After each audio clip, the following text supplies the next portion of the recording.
All right, gang, if you want to look better on the dance floor dancing West Coast swing, this is the video for you. And much like eating your vegetables at dinner with your mom, it might not be fun, but it is good for you. What's up? My name is Brian B. I'm Miss Megan. And we are going to talk about some styling concept. One thing specifically, if we're thinking about West Coast swing from two different branches, like a staccato or sharp, or a legato and elongated, right?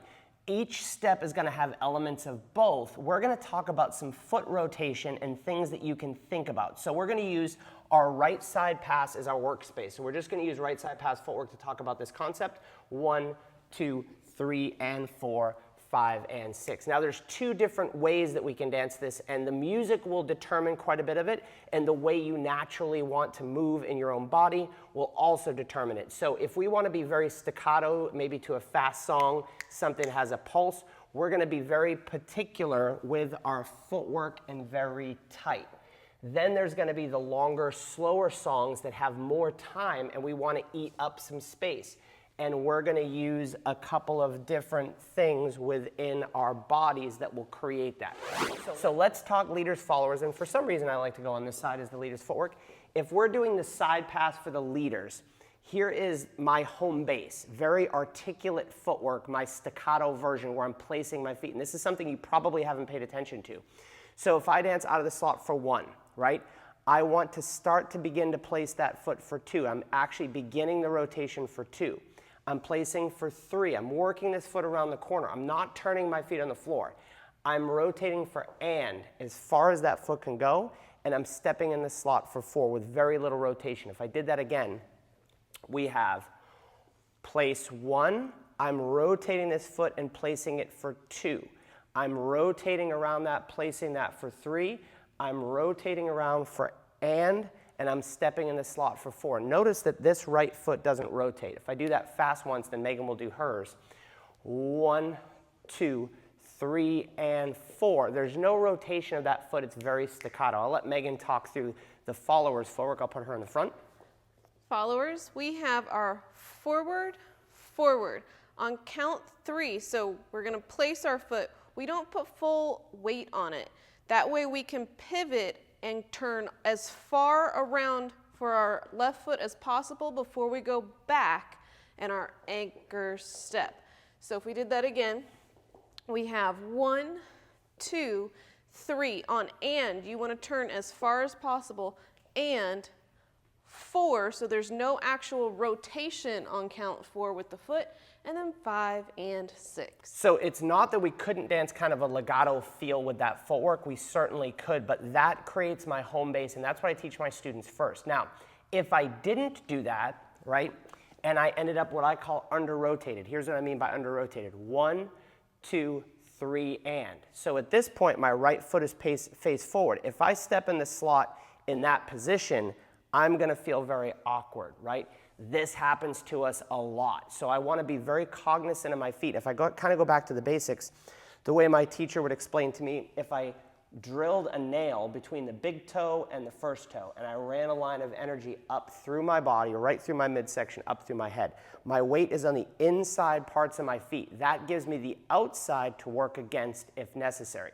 So as I'm doing this, 1, 2, 3, and I'm not on the outside part of my foot. I'm up pulled into the inside part of my foot. What that lets me do is I don't want to step in the slot this way, right?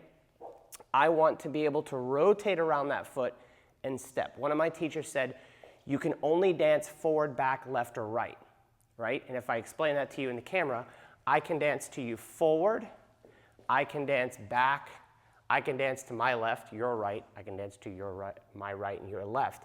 But if I dance diagonally, it would be creepy. It doesn't mean you want to freak someone out, just walk at them diagonally. That's creepy, right? What I can do is I can turn and walk forward to the diagonal, but my feet have to rotate and set up and facing that direction.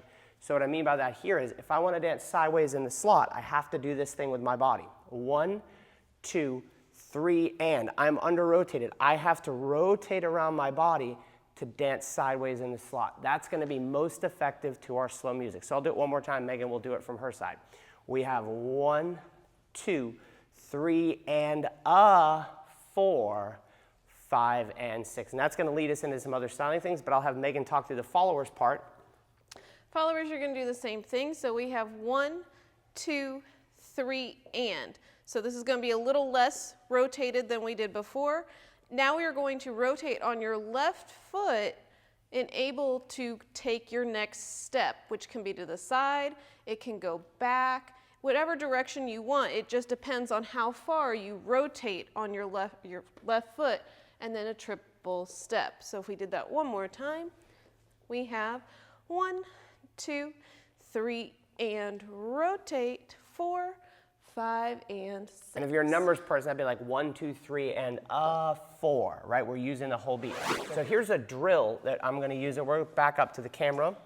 And I'm going to stand forward on my left foot, and I want to step sideways in that direction. I'm going to have to rotate with my body and step sideways. Now I'm going to rotate and step sideways to my left, and step sideways to my left or back, and rotate and step sideways. So what this does is layer into another concept, which is using my body for rotation. We have a styling course, and we talk about this a lot, where everything doesn't have to move all stuck together, that I'm actually going to use my body first to let it rotate my foot. And so a way you can do this is just kind of work yourself in little diagonals. I rotate and step side. I rotate and step side. And let that foot rotate so I'm pushing off the inside part of the foot. This is how we'll get into kind of some legato things, especially to this slower music. When Megan and I dance a side pass and we kind of take up space, we're using that body rotation. 1, 2, 3, and 4, and then we can use the energy coming back. So what do we mean by that? Well, if we do this way, we're going to have floated 1, 2, 3, and. Now as we rotate our bodies, we have a lot of power on this standing foot to step sideways, right? Now we have a lot of energy going this way for 4. I'm going to use it for 5 and 6 back in. Now, like I said before, that's going to be to your slower style music. And we can talk more about the body rotation, and we have a video after this called Finding Your Own Style, where we walk you through a bunch of that stuff. But I want you to concentrate on first finding home base and being staccato. 1, 2. Be conscious of your feet. Anchor, do it again. 1, 2, 3, and 4. 5, and 6. And like we said before, you can still use articulate footwork and be legato, but I want you to find that home base first. Second, I want you to just kind of practice this drill. Stand on a foot, rotate the standing foot, step sideways. Rotate the standing foot, step sideways. If you want to be really fancy about it, we would teach this in Latin. You would rotate underneath yourself before you moved out. I'd rotate underneath myself, so from here I could walk forward, or I could walk side. So when you get into your higher level styling, these things make a difference. If you want another cool video we did called Finding Your Own Style, it's a 30-minute long video. We'll link that up right here. Or you can head over to our website. I'll link that up above Megan's head because the picture has Megan's face in it. It looks cooler on that side of the screen. We have a whole styling section where you can break down what to do with your arms, what to do with footwork, what to do with your body, all that stuff. And hopefully that was helpful, and we'll see you again on the dance floor.